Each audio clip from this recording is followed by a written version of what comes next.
குடும்பம் ஒரு கோயில் அதில் நீ தீபம் வீடு காக்கும் சாமி நீ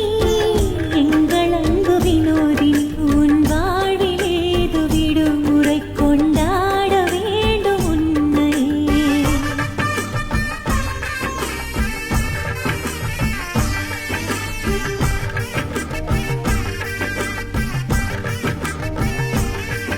அதிகாலை தொடங்கும் உன்னோட்டம் மதி சாய்ந்து முடிவதில்லை பெண்ணே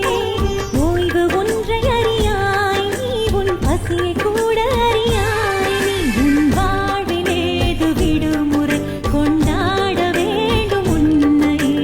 குடும்பம் ஒரு கோயில் அதில் நீ தீபம் வீடு காக்கும்